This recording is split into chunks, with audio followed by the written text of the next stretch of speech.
BJP এই বিভাজনের রাজনীতিতেই বিশ্বাসী এবং হিন্দু ছাড়া আর কাউকে, অন্য ধর্মাবলম্বী কাউকে তাঁরা পছন্দও করেন না, এদেশে তারা থাকুন সেটাও তারা চান না। এর সবচেয়ে বড় কারণ বিজেপি বা তার পূর্বসূরীরা কেউ এদেশের স্বাধীনতা সংগ্রামের সঙ্গে যুক্ত ছিলেন না।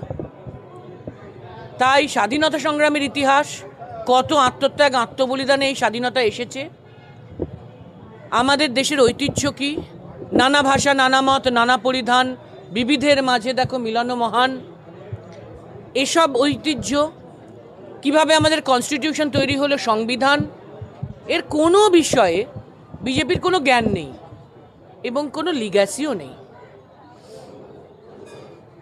তাই এর কারুর প্রতি, মানুষের প্রতি, অপোজিশনের প্রতি, অন্য ধর্মাবলম্বীর প্রতি বিজেপি সম্মান জ্ঞাপন করেন না। দেখেন না, ওদের নিজেদের দলে আপনি খুঁজে পান একজন এমপিও সংখ্যালঘু থেকে? পাবেন না। শাহনাজ হুসেন, মুক্তার আব্বাস নাকভি কোথায় হারিয়ে গেছে। এটা দুর্ভাগ্যজনক। তবে আমরা বিশ্বাস করি কুৎসা, অপপ্রচার, ষড়যন্ত্র, মিথ্যা, অন্যায়, তানাশাহি শেষ কথা বলে না। মানুষ সত্য এবং ন্যায় শেষ কথা বলেন। তাই মানুষ ওদের সবক শিখিয়েছেন 303 থেকে 240 করে, সিঙ্গল লার্জেস্ট পার্টি না করে। আবার মানুষই ওদের সবক শেখাবেন 240 থেকে 150-60 নামিয়ে নিয়ে এসে। এটাই ওদের ভবিতব্য। কিন্তু পরিযায়ী শ্রমিকদের নিয়ে বিশেষ ব্যবস্থা নিচ্ছে না রাজ্য সরকার, এমনটাই অভিযোগ উঠছে। বারবার লাশ হয়ে ফিরে আসছে। দেখুন, এখন ওদের বাঙালি হচ্ছে টার্গেট, সেই জন্য বাংলার পরিযায়ী শ্রমিকদের ওপর ওরা আক্রমণ করছে, বিশেষ করে ডাবল ইঞ্জিন গভর্নমেন্টের রাজ্যে।